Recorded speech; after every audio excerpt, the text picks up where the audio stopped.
تعبد ما لا يسمع ولا يبصر ولا يغني عنك شيئا يا أبت لا تعبد الشيطان إن الشيطان كان للرحمن عصيا يا أبت إني أخاف أن يمسك عذاب من الرحمن فتكون للشيطان وليا يا أبت یہ بار بار یا ابتی یا ابتی یا ابتی انی قد جاءنی من العلم ما لم یأتک فاتبعنی اہدک صراطا سویا. اے باپ ان بتوں کے آگے تم جھکتے ہوئے نہیں شرماتے ہو. یہ نہیں شرماتے ہو بھی میں ترجمہ کر رہا ہوں, ورنہ صحیح ترجمہ لما تعبد, تم کیوں عبادت کرتے ہو ما لا یسمع, اس کی کہ جو سن بھی نہیں سکتا, ولا یبصر, دیکھ بھی نہیں سکتا, ولا یغنی عنک شیئا, اور جو تمہارے کسی کام بھی نہیں آ سکتا, نہ تمہیں مصیبتوں سے بچا سکتا ہے, نہ تمہیں خیر سے ہمکنار کر سکتا ہے, نہ تمہیں شر سے بچانے کی پوزیشن میں ہے, نہ تمہاری بدحالی کو دیکھ سکتا ہے, نہ تمہاری پکار کو اور تمہاری دعوت کو سن سکتا ہے. تم اس کی عبادت کرتے ہو, کیا ہوا تمہیں؟ یا ابت بم تعبد ما لا یسمع ولا یبصر ولا یغنی عنک شیئا. یا ابتی, اے باپ, لا تعبد الشیطان, شیطان کی اطاعت نہ کر, شیطان کے بتائے ہوئے راستے پر نہ چل, وہ تو کھلا دشمن ہے تمہارا. اے باپ, میں آفاقی علم کا حامل ہوں, میں رب العالمین کا پیغام لایا ہوں, میں رشد و ہدایت کے اجالوں کا نقیب ہوں, میں ہدایت کا امین ہوں.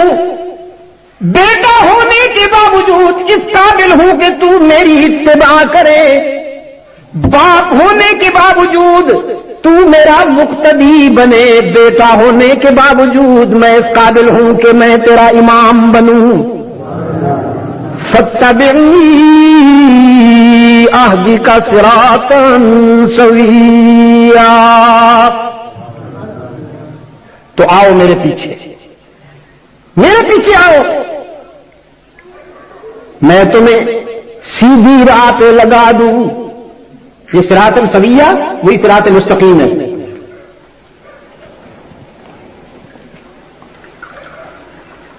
اور صراط سویہ صراط مستقیم کیا ہے یہ تو آپ جانتے ہیں نا. یہ جو آپ روزانہ اللہ سے مانگتے ہیں نماز کی ہر رکعت میں, اہدنا الصراط المستقیم, یہ کیا ہے صراط مستقیم؟ وہ سیدھا راستہ تو ہے. وہ سیدھا راستہ ہے کون سا؟ مسئلہ پھر بھی حل نہیں ہوگا صراط الذین انعمت علیہم کہنے کے باوجود. وہ سیدھا راستہ کہ جس پر تیرے انعام یافتہ بندے چلتے رہے, تو وہ تو وہ بات ہو گئی نا.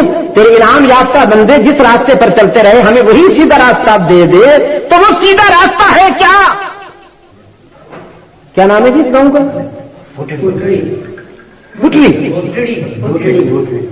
بھٹلی. یہ نام اچھا لگتا ہے آپ کو؟ آپ نے ویسے غور کیا کہ یہ نام کس نے رکھا تھا اس کا؟ بٹی کون ہو گئی, اس کے بعد وہ بھٹڑی ہو گئی. بٹی کون؟ اچھا, اگر آپ کو پسند آئے نا جی, تو اس پر بیٹھ کر آپ یہاں کے جو ذمہ دار حضرات ہیں طے کر لیں کہ اس کا اچھا سا نام ہے. اچھا سا نام ایک ہو جائے.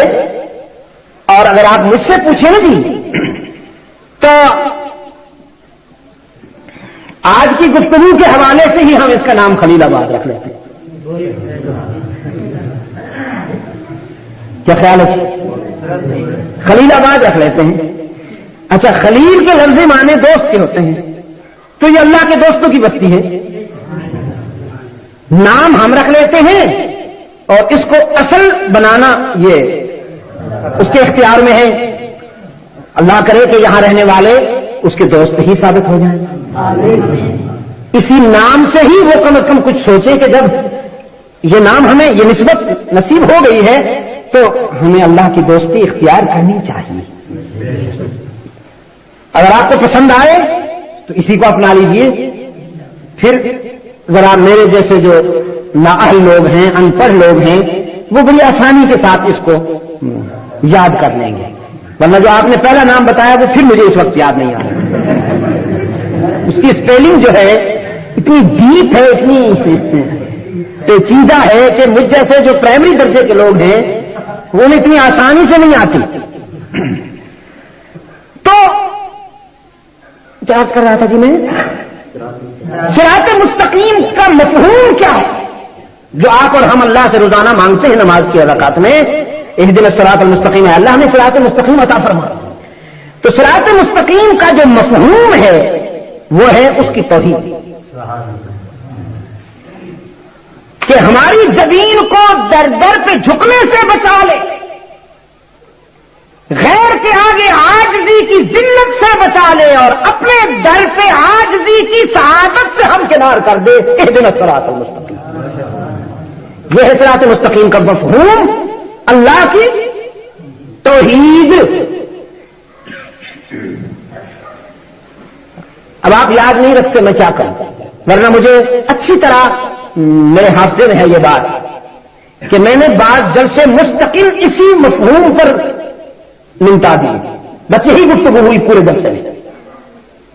صراط مستقیم کے معنی ہے اللہ کی توحید. خود رب العالمین نے فرمایا نا ان ھذا صراطی مستقیما فاتبعوہ.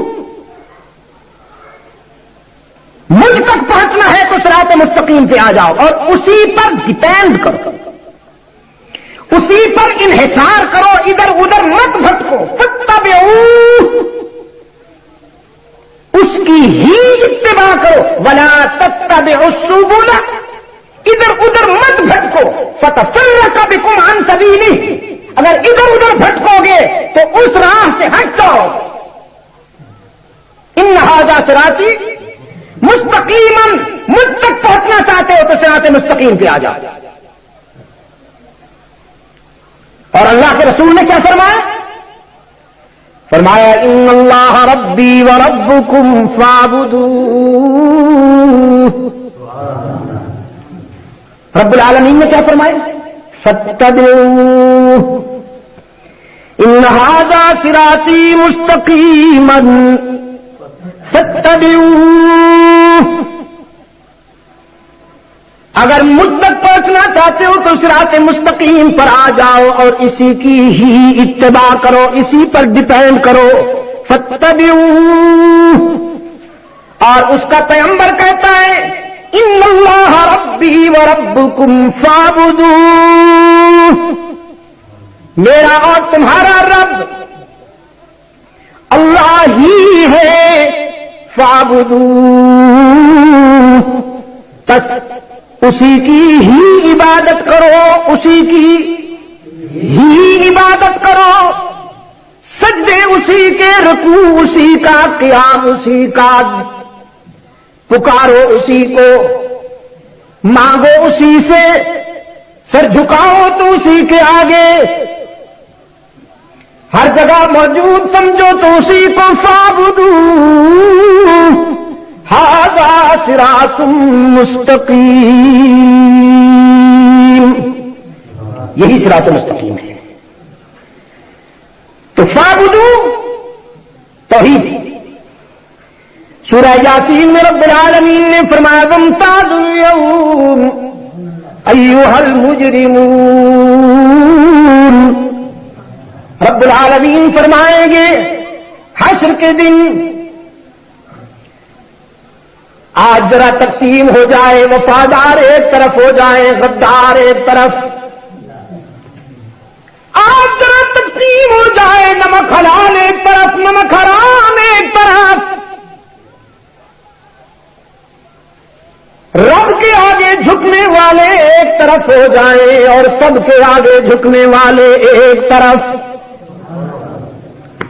رب کے آگے جھکنے والے ایک طرف اور سب کے آگے جھکنے والے ایک طرف. یکجائی ایک طرف، ہر جائی ایک طرف، مجاہد ایک طرف، مجاور ایک طرف، شہدائی ایک طرف، حلوائی. وامتازوا اليوم ایھا المجرمون. حشر کے دن رب العالمین خود خطاب فرمائیں گے، فرمائیں گے الم اعہد الیکم یا بنی آدم اللہ تعبدوا الشیطان.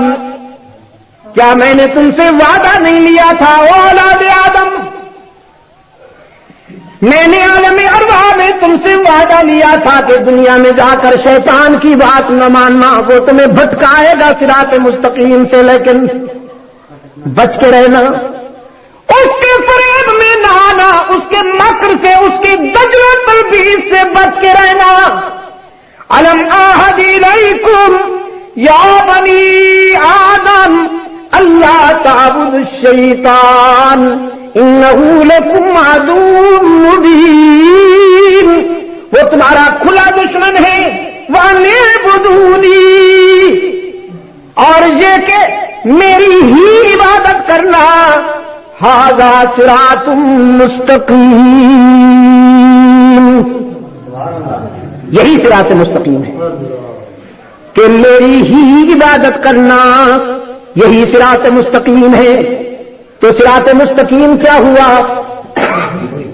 اللہ کی توحید. فرمایا یا ابتی انی، یہ بھی فرمایا یا ابتی لا تعبد الشیطان. ہدف تو وہی ہے نا. الم اعہد الیکم یا بنی آدم اللہ تعبد الشیطان. ابراہیم علیہ السلام بھی فرماتے ہیں یا ابتی لا تعبد الشیطان ان الشیطان کان للرحمن عصیا. یا ابتی انی قد جاءنی من العلم ما لم یأتک فاتبعنی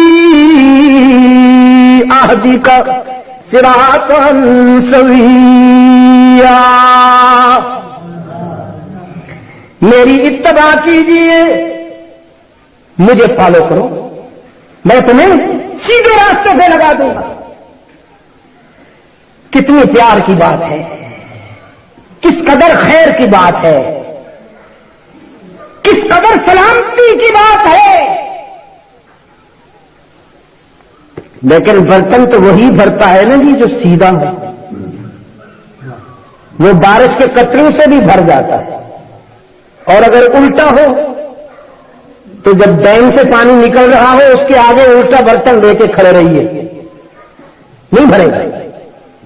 ونار لو نفخت بها عذاب، متنبی نے کہا نا ونار لو نفخت بها عذاب ولكن انت تنفخ في رمادی. کوئی چنگاری ہو تو شعلہ بھڑکے، تو راکھ میں پھونکتا ہے، اڑ اڑ کے تیرے منہ پہ ہی پڑے گی، اس سے شعلہ کہاں بھڑکے گا. برتن سیدھا ہوگا تو اس میں کچھ جائے گا نا. کہتے ہیں کہ بات بڑی اچھی ہونی چاہیے، انداز اچھا ہونا چاہیے. بالکل صحیح ہے، انداز اچھا ہونا چاہیے، لیکن سننے والا دل بھی صحیح ہونا چاہیے، طلب بھی صحیح ہونی چاہیے. اگر طلب صحیح نہیں ہو تو پیغمبر کا باز بھی دل میں نہیں اترتا تو دوسرا کوئی کیا کرے گا. خود قرآن کی تعریف یہی بیان ہوئی، یضل بہ کثیرا ویہدی بہ کثیرا. کچھ وہ لوگ ہیں کہ قرآن سے انہیں ہدایت ملتی ہے، کچھ ایسے بدنصیب ہیں کہ قرآن سے بھی وہ گمراہی لیتے، انہیں ہدایت نہیں ملتی۔ اب دیکھیے نا، بارش زندگی کی علامت ہے، لیکن زمین مختلف ہے۔ ایک وہ زمین ہے کہ اسی بارش سے وہاں پھول اگتے ہیں، اور ایک وہ ہے کہ جہاں بدبو اٹھتی ہے۔ اگر اچھی زمین پہ بارش برسے تو پھول اگتے ہیں، اگر کوڑے کے ڈھیر پہ برسے تو بدبو اٹھتی ہے۔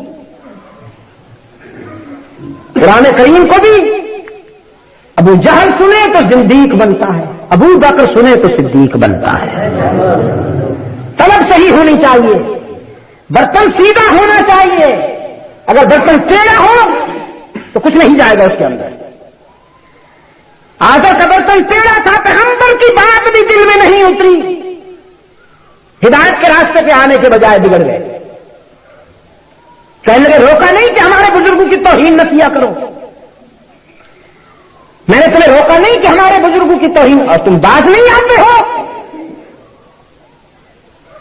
لئن لم تنتهِ لأرجمنك واهجرني مليا۔ اب جو بات کہی ہے اس کے نتائج بھگتنے کو بھی تیار ہو جاؤ، تیری جان لے لوں گا۔ تو خلیل اللہ نے فرمایا صرف ایک جان تو کوئی بات نہ ہوئی، دینے والا اگر کئی جانیں دے دے تو میں ہر جان اس کی مرضی پہ قربان کرنے کا ظرف رکھتا ہوں۔ قائم رہے، استقامت کا مظاہرہ کیا، وہی بات جو اپنے باپ سے کی پھر پوری قوم کے سامنے وہی بات بیان فرمائی۔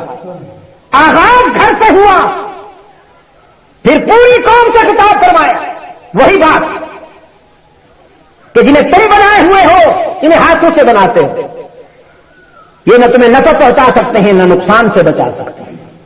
نفع پہنچانے والا بھی وہی ہے اور نقصان سے بچانے والا بھی۔ يَمْسَسْكَ اللَّهُ بِضُرٍّ فَلَا كَاشِفَ لَهُ إِلَّا هُوَ وَإِن يُرِدْكَ بِخَيْرٍ فَلَا رَادَّ لِفَضْلِهِ۔ پیغمبر اگر تیرا رب تجھے خیر سے ہمکنار کرنا چاہے تو کوئی تجھے محروم نہیں رکھ سکتا، اور اگر وہ تجھے آزمانا چاہے تو کوئی بچا نہیں سکتا۔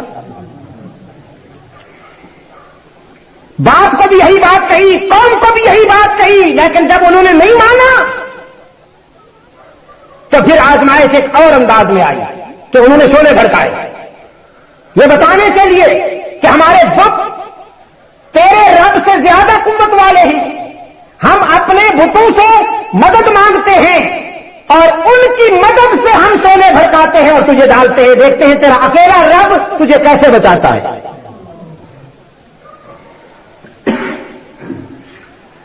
چنانچہ انہوں نے شعلے بھڑکائے اور خلیل اللہ نے اس کے بھروسے پر استقامت کے ساتھ اس مرحلے پر بھی آگے بڑھے، قدم آگے ہی بڑھا ہے۔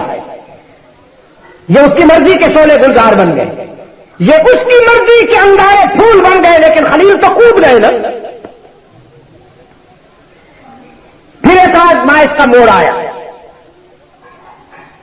کہ وطن چھوڑنے کا حکم ہوا رب العالمین کی طرف سے، خلیل چھوڑ دو بابن، جاؤ شام کی ایک بستی ہے وہاں حرام۔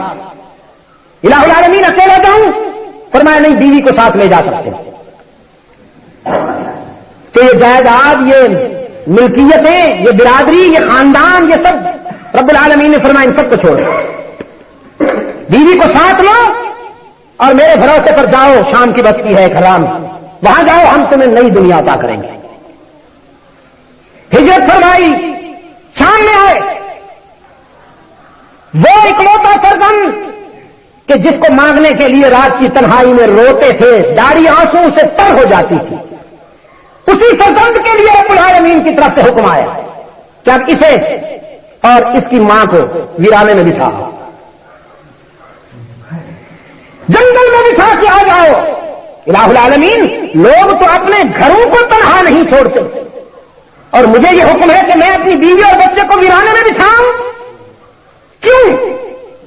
مگر کیوں پیغمبر نہیں کہا کرتے دوستو؟ کیوں فلسفی کہا کرتے ہیں جنہیں ضرورت سے زیادہ عقل مل جاتی ہے نا جی، ضرورت سے زیادہ عقل۔ ہر چیز کی ایک حد ہوتی ہے نا جی، حد تک ہو تو غنیمت ہے، اور جب حد سے بڑھ جائے تو پھر وہ زحمت بن جاتی ہے۔ وہ کہتے ہیں کیوں؟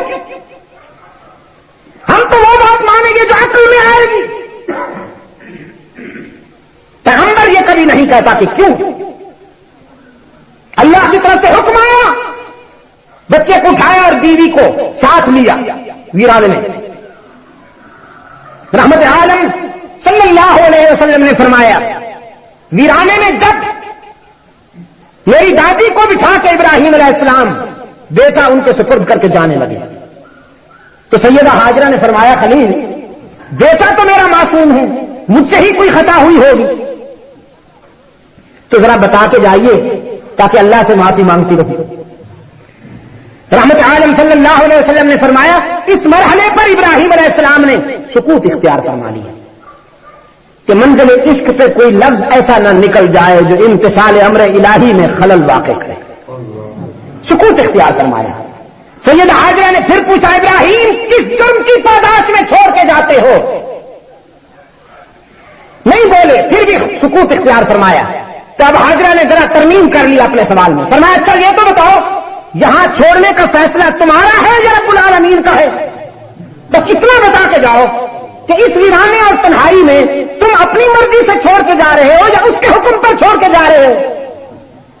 رحمت عالم صلی اللہ علیہ وسلم نے فرمایا, ابراہیم بولے پھر بھی نہیں, انگلی آسمان کی طرف اٹھا دی اور انگلی کا اشارہ کر کے کہا کہ نبی کا کوئی ابرو کا اشارہ بھی اپنی مرضی سے نہیں ہوتا, تو اتنا بڑا کام اپنی مرضی سے کیسے کرے گا؟ حکم تو اس کا ہے. جب خلیل کی انگلی آسمان کی طرف اٹھی تو حاجرہ کا حوصلہ دو چند ہو گیا. فرمایا اگر اس کی مرضی ہے تو تشریف لے جائیے, پھر جس نے ویرانے میں چھوڑنے کا حکم دیا ہماری حفاظت بھی وہی کرے گا, اور وہ تم سے زیادہ بہتر حفاظت کرنے والا ہے. وہ آپ سے زیادہ بہتر حفاظت کرنے والا ہے. واللہ خیر حافظا وهو ارحم الراحمین. جناب ابراہیم علیہ السلام چلے اور سیدہ حاجرہ سوچنے لگی, ویرانہ ہے, تنہائی ہے, تاحد نظر ویرانہ. ابراہیم علیہ السلام نے جاتے جاتے وہاں ایک دعا مانگی. آزمائش سے آدمی جب گزر رہا ہو تو دعائیں بڑی قبول ہوتی. ہم تو یہ سمجھتے ہیں جی وہ ناراض ہو گئے, کوئی آزمائش آ جائے ہمارے اوپر, کاروبار میں نقصان ہو جائے, خسارہ ہو جائے, بیمار ہو جائیں, ہم کمزور ہیں, اللہ میں محفوظ رکھے آزمائشوں سے. ہم اس قابل نہیں ہیں کہ آزمائشوں کا بوجھ اٹھا سکیں. لیکن میں آپ کو ایک بات بتا رہا ہوں کہ جب وہ اپنے کسی بندے کو آزماتا ہے تو پھر اس وقت قریب ہو جاتا ہے, بالکل قریب, کہ کچھ کہو تو صحیح میں ماننے کے لیے تیار ہوں, کچھ مانگو تو صحیح میں ماننے کے لیے تیار ہوں. تو آزمائش کی اس گھڑی پر ابراہیم علیہ السلام نے ہاتھ اٹھا لیے ویرانے میں.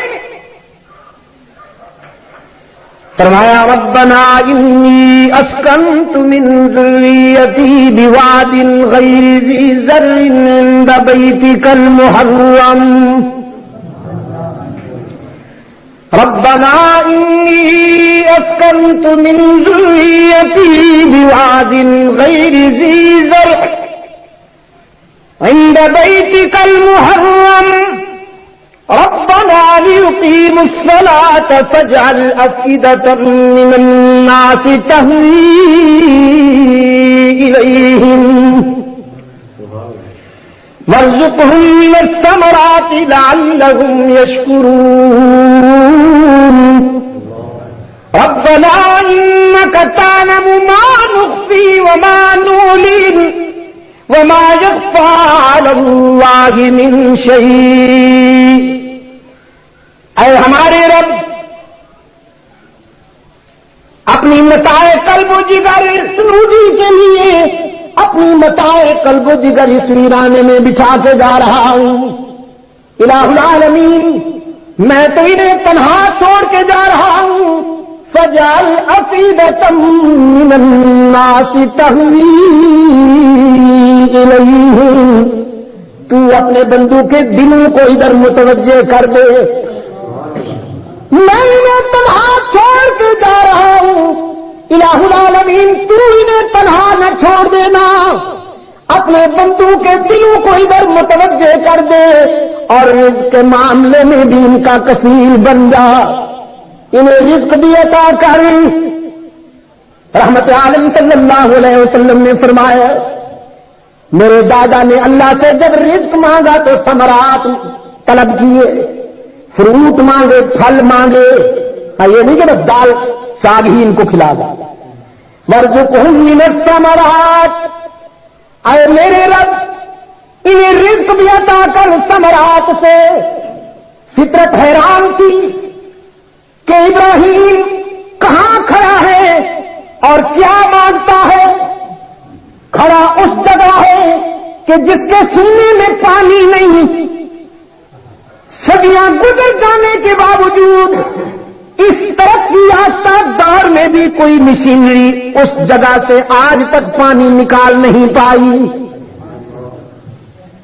ایک ایسی سنگلاخ دھرتی، ایک ایسا ویرانہ. صدر اگر ٹائم دیکھے تو باقی کیا کریں گے. ایک ایسا ویرانہ کہ جس کے سینے میں پانی مفقود، تاحد نظر ویرانہ، سبزہ نظر نہیں آتا. فطرت حیران ہے ابراہیم کہاں کھڑا ہے اور مانگتا کیا ہے. من الثمرات، پھل چاہیے رب العالمین اپنے بچوں کے لیے، اپنی اولاد کے لیے، اپنے بیٹوں کے لیے تجھ سے پھل مانگتا ہوں. فطرت حیران تھی کہاں کھڑا ہے اور کیا مانگ رہا ہے. پھل تو زرخیز دھرتی پہ ہوتے جہاں باغات زیادہ ہوں، یہ کیا مانگ رہا ہے اور کہاں کھڑا ہے.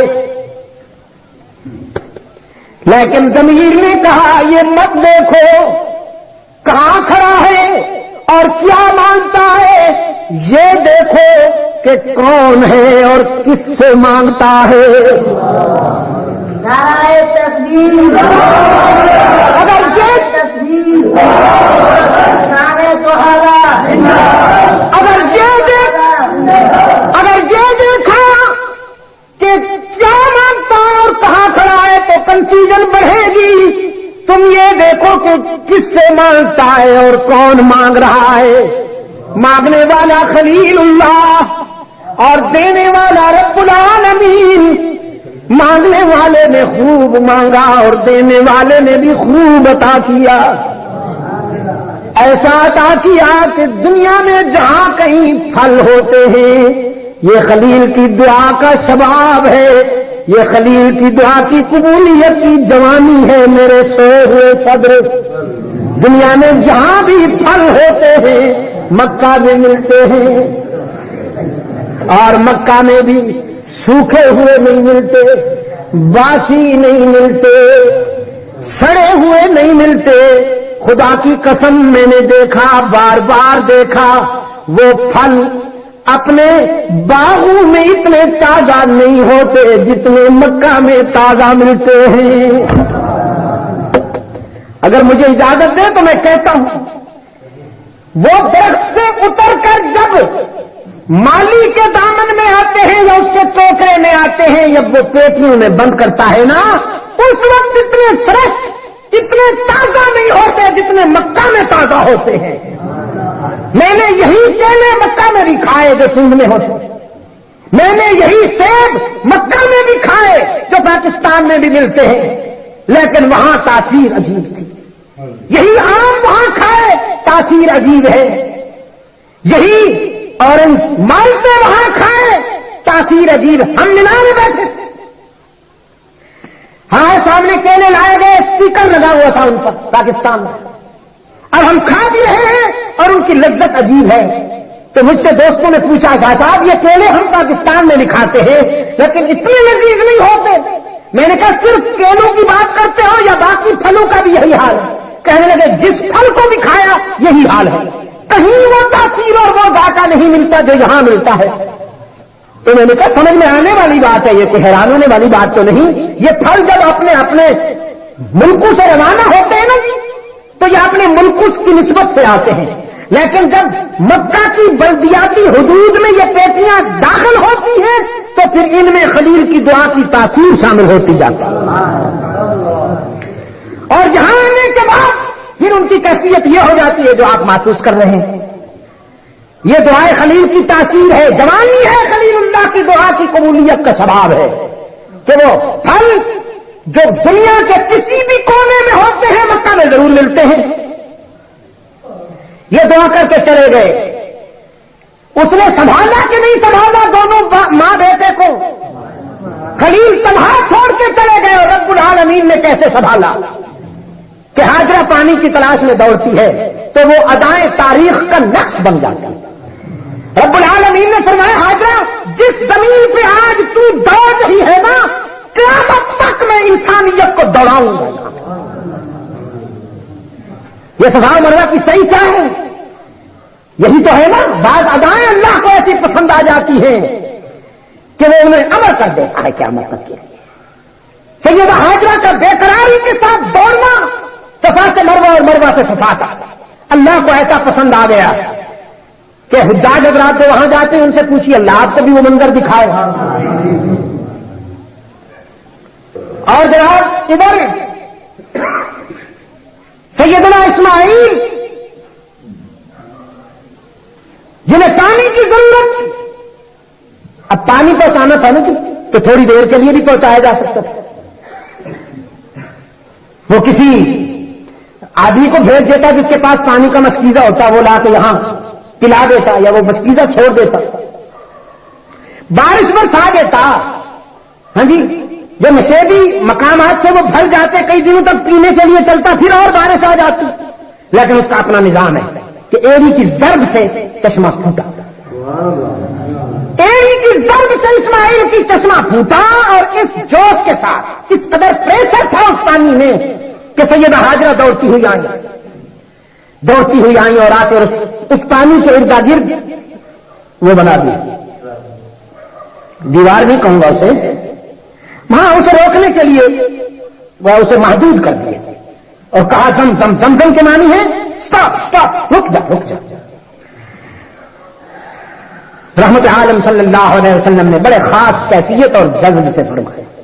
میری دادی نے اسے زمزم کر کے روکا. اگر اسے وہ محدود نہ کرتی اور زمزم کہہ کے نہ روکتی تو نہ معلوم وہ پانی کہاں پہنچتا. تو پانی تو وہ کہاں پہنچا؟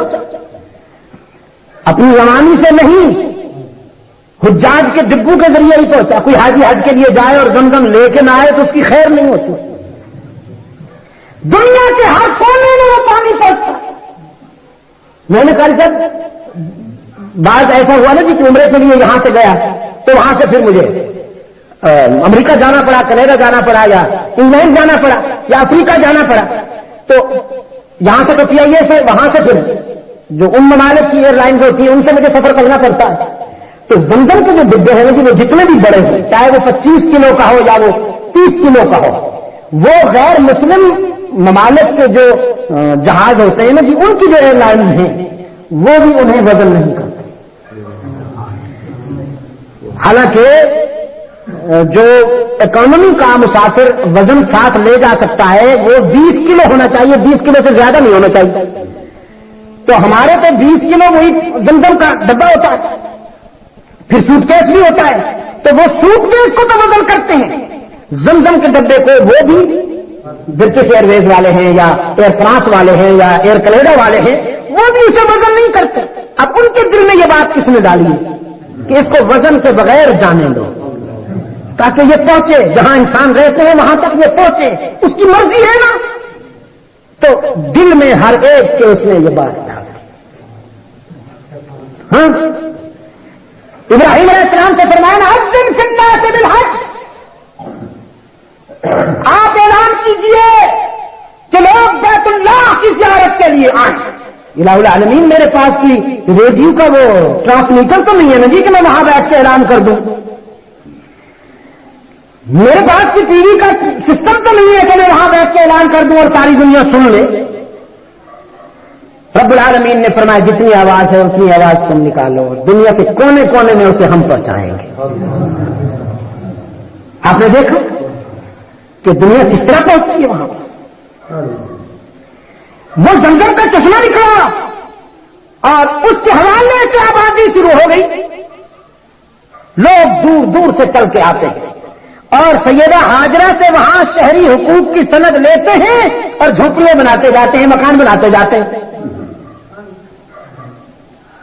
بستی بس میں آباد ہو گئی ذکر اللہ سے بھی, اس کی یاد سے بھی اور پانی سے.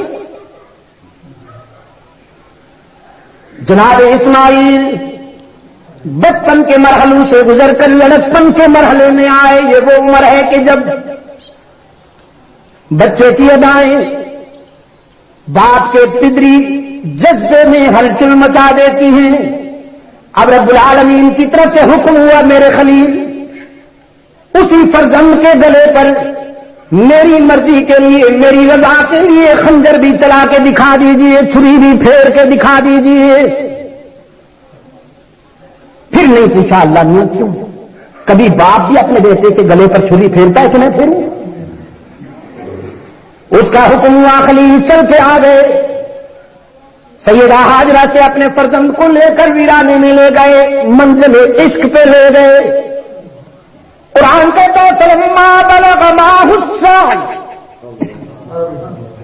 قال يا بني إني أرى في المنام أني أذبحك فانظر ماذا ترى. جب دونوں منزل عشق پہ پہنچے ہیں تو ابراہیم نے اپنے بیٹے سے خطاب کرتے ہوئے فرمایا لختے جگر میں نے خواب میں دیکھا ہے کہ تیرے گلے پہ خنجر چلا رہا ہوں. چھری میری ہے, گلا تیرا ہے, اور حکم پروردگار عالم کا, حکم رب العالمین کا. فانظر ماذا ترى, اپنے دل کی کتاب سے میرے اس خواب کی تعبیر بتائیے. روشن ضمیر فرزند نے بلا تاخیر تعبیر عرض کر دیا ابتی افعل ما تؤمر. افعل ما تؤمر, ما ترا نہیں.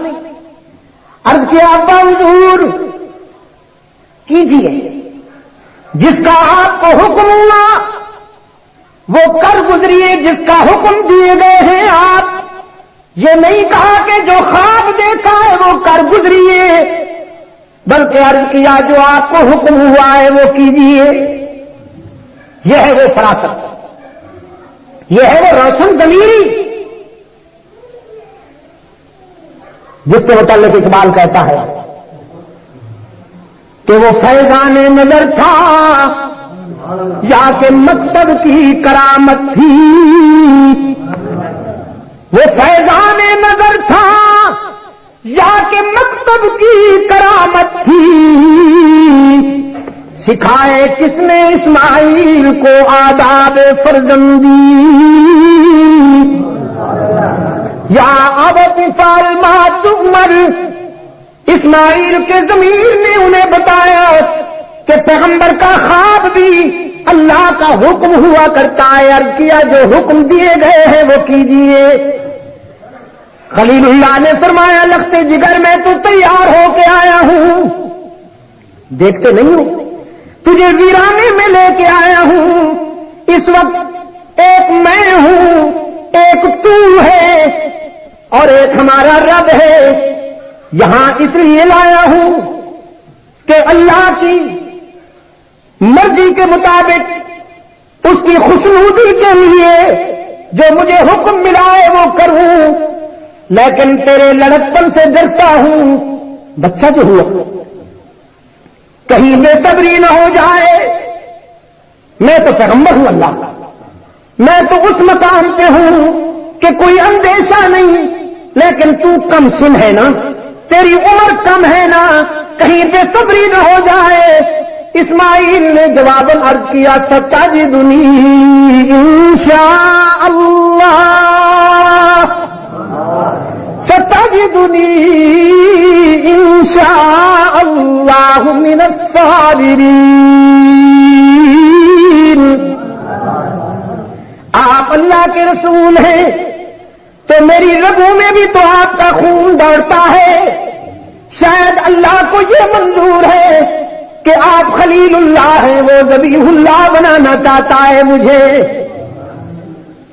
پھر یہ تجویز بھی اسماعیل نے دی کہ میں سربسجود ہو جاتا ہوں, میں ماتھا زمین پہ رکھ دیتا ہوں, آپ آنکھوں پہ پٹی باندھ لیجیے, اس لیے کہ یہ دونوں نگاہیں بڑی نازک ہیں.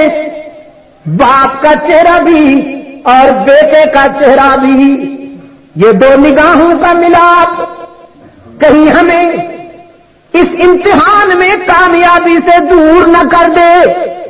آپ آنکھوں پہ پٹی باندھ لیجئے، میں جبین کو زمین پہ رکھ دیتا ہوں، میری نظر میں بھی وہ سما جائے اور تیری نظر میں بھی وہ سما جائے۔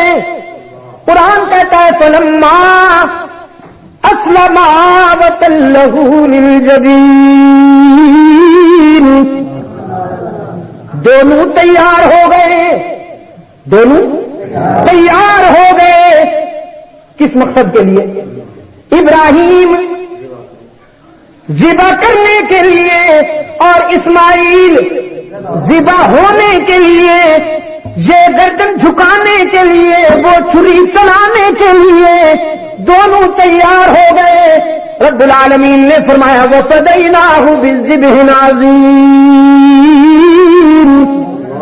مگر ہم نے یہ گلا نہیں کٹنے دیا، ہم نے اس کی جگہ دوسرا گلا پیش کر دیا، جانور پیش کر دیا، دمبا پیش کر دیا۔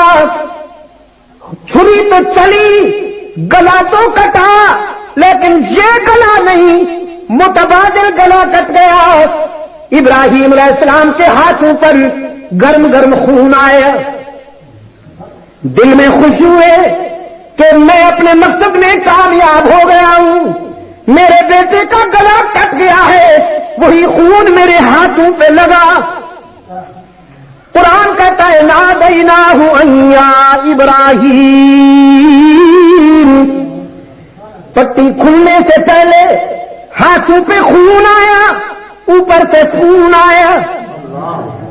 قد صدقت الرؤیا، آپ نے اپنا خواب سچا کر کے دکھا دیا۔ اب یقین ہو گیا ابراہیم کو کہ میرے بیٹے کی قربانی قبول ہو گئی، گلا کٹ گیا ہے اس لیے کہ ہاتھوں پہ خون لگا، اوپر سے خون آ گیا۔ پٹی کھولی تو منظر عجیب ہے، دمبا تڑپ رہا ہے اور اسماعیل سامنے کھڑا مسکرا رہا ہے۔ فہم میں تلاطم پیدا ہوا، سوچ میں مد و جزر آیا، فکر میں زیرو بم آیا کہ یہ کیا ہوا۔ رب العالمین نے فرمایا انا کذالک نجزی المحسنین، یہ حیران ہونے کی بات نہیں، یہ تو صلہ وفا ہے، حیران ہونے کی بات نہیں، یہ تو صلہ وفا ہے۔ اسماعیل کا کام تھا گردن جھکانا، تیرا کام تھا خنجر چلانا، اب گلا کٹنے دوں یا نہ کٹنے دوں یہ تم دونوں کے اختیار میں نہیں، میرے اختیار میں ہے کہ تم پابند ہو میں مختار ہوں، تم پابند ہو میں مختار ہوں، تم چاہنے والے ہو میں کرنے والا ہوں، چاہنے کا حق تو تمہیں ہے لیکن کروں گا وہ جو میری مرضی ہوگی۔ اب ذرا جلدی سے اسماعیل کو جلدی سے حاجرہ کے پاس لے جاؤ، اس کی مامتا انتظار کر رہی ہوگی نا۔ میرے عزیز دوستوں، خلیل اللہ بننے کے لیے میری گزارش آج کا جو ہدف تھا وہ یہ تھا کہ خلیل اللہ بننے کے لیے، اس کا دوست بننے کے لیے ان مرحلوں سے گزرنا ہوتا ہے۔ اپنی خواہشات کو، اپنی چاہتوں کو قربان کرنا پڑتا ہے اس کی رضا کے لیے، اس کی خوشنودی کے لیے اپنی چاہتوں کی قربانی دینی پڑتی ہے۔ اس لیے حق تعالی نے کریڈٹ دیا ہے، سیدنا ابراہیم علیہ السلام کے کردار کو کریڈٹ دیتے ہوئے رب العالمین نے فرمایا ان ابراہیم کان امۃ قانتا للہ حنیفا ولم یک من المشرکین شاکرا لانعمہ اجتباہ وہداہ الی صراط مستقیم۔ بالیقین میرا ابراہیم ایک فرد ہونے کے باوجود کردار و عمل کے لحاظ سے اس قدر مرکزیت کا حامل ہے اور اتنی جامعیت کا حامل ہے کہ پوری امت بھی اتنا قربانی نہ دے سکے گی جو تنہا ابراہیم نے دے دی. ان ابراہیم کان امتا، میرا اکیلا ابراہیم وفاؤں کے اعتبار سے پوری امت نظر آتا ہے، اور اللہ نے اپنے خلیل کی وفاؤں کو خراج تحسین پیش کیا تو سب سے پہلی بات فرمایا وَلَمْ يَكُ مِنَ الْمُشْرِكِينَ. میرا ابراہیم، میرا خلیل شرک کرنے والوں میں سے نہیں تھا، ہرجائی نہیں یکجائی تھا، مجاور نہیں مجاہد تھا، حلوائی نہیں شیدائی تھا، آستانہ پرست نہیں حق پرست تھا. وَلَمْ يَكُ مِنَ الْمُشْرِكِينَ، وہ شرک کرنے والوں میں سے نہیں تھا. شاکرا لِأَنْعُمِهِ، اور میری نعمتوں پر تکبر کرنے والا نہیں، شکر کرنے والا تھا. پھر میں نے بھی اسے اپنی دوستی کے لیے منتخب کر لیا. اجتباہ، میں نے بھی اسے اپنے پیار کے لیے چن لیا. وہداہ الی صراط مستقیم، اور صراط مستقیم بھی انہیں عطا کر دیا. میری ان گزارشات کا خلاصہ یہ نکلا میرے عزیز دوستو، اللہ سے ہم نے ایک وعدہ کیا ہوا ہے اس دنیا میں آنے سے پہلے کہ ہم تیرے حق میں کسی کو شریک نہیں کریں گے. اس نے ہم سے عالم ارواح میں پوچھا تھا الست بربکم، میں تمہارا رب ہوں کہ نہیں؟ اور پوری انسانیت نے کہا تھا بلا، تو ہی ہمارا رب ہے. ہم دنیا میں تیرے سوا کسی کو رب نہیں مانیں گے. یہ قربانی کا مفہوم بھی یہی ہے کہ ان صلاتی و نسکی و محیای و مماتی، ہماری نمازیں، ہماری قربانیاں، ہماری زندگی، ہماری موت، سب کچھ تیرے لیے. ہم خوش ہوں گے تیری خوشی کے لیے. ہم اگر کسی کو دوست بنائیں گے تو اس کا معیار تیری رضا ہوگی، اور اگر ہم کسی سے دشمنی کریں گے تو اس کا معیار تیری رضا ہوگی. جو تیرا دوست ہے وہ ہمارا دوست ہوگا، اور جو تجھ سے دور ہے ہم اس سے دور ہوں گے. اللہ ہم سب کو